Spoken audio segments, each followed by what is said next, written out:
Já mám holku. Petru. Minulý týden jí bylo 20. No a já jsem na to zapomněl. A tak jsem chtěl udělat radost a ona mi jednou říkala, že by hrozně chtěla chlasta se čtvrtníčkem. No. A jsem se dozvěděl, že tady bude. Tak jsem se na něj sehnal číslo a brnknul jsem mu, jestli by jako si s ním nezachlastal, no. Dobrý den, tady Martin. Já mám takovou věc. Já bych potřeboval, jestli by ty se nešel dát panáka s mojí holkou. A on mě poslal do prdele. Prosím, halo. On mě poslal do prdele. No a pak jsem se dozvěděl o tom kouzlu. Čtvrtníček se nechá holubovou zavřít do pytle a svázat řetězama. A potom na konci toho kouzla ho vynesou ze sálu. Tak jsem si řekl, že ho dostanu.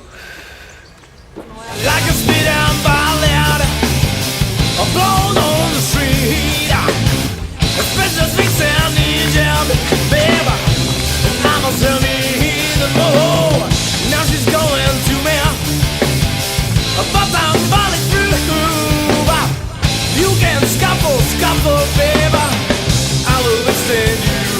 Whoa, she's my inspiration in the night and day.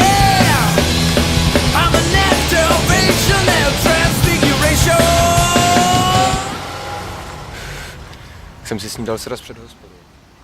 Desperately in love when I'm disagreeing. Kamarád mi zavolal, že potřebuje něco odvízt. No a tak auto tady mám v Hradišti, tak jsem si říkal, proč bych mu neposloužil, že jo. Dragonfly in my head, it's so specific. No, já jsem byl trošičku zvolený, tak mi to přišlo jako docela dobrý nápad. No.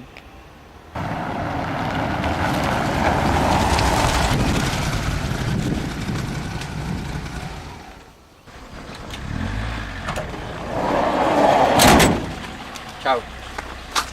Tak ven s ním.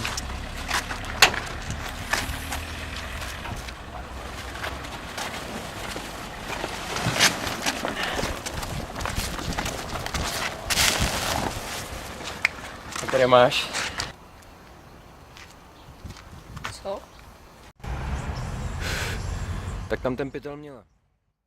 A co to je, Martine? No, překvapení. Podívej.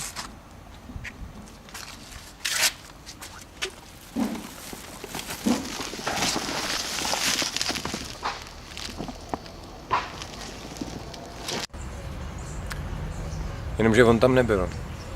Byl tam někdo úplně jiný. V pytli nebyl, tak to je pro mě překvapení, protože čtvrtníčkovi věřím, čtvrtníček je pro mě důvěryhodný zdroj, takže když řekne, že je v pytli, tak prostě musí být v pytli. Ale když s tím nebyl v pytli, tak pak je teda v pytli. To opravdu nevím, co si o to má myslet. A kdo byl teda nakonec v tom pytli?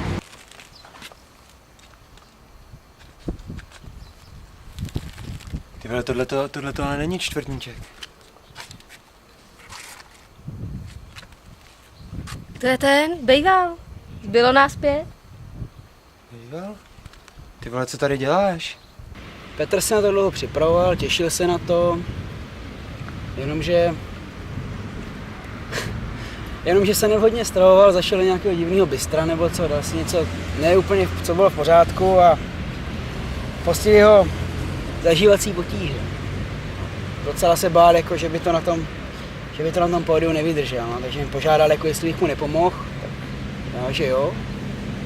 Takže když se zhaslo, no, tak jsem přiběh, on vylezl, já jsem zalezl, zavřel jsem se tam, no, a počkal jsem, až to skončilo.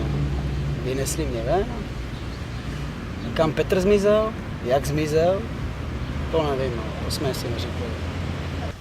No ale někdo slavnej to přece jenom byl. Bejvals byl nás 5.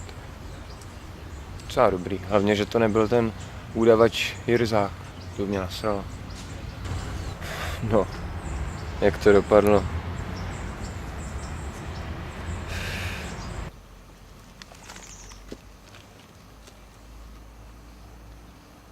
No, býval peš červený nebo bílý?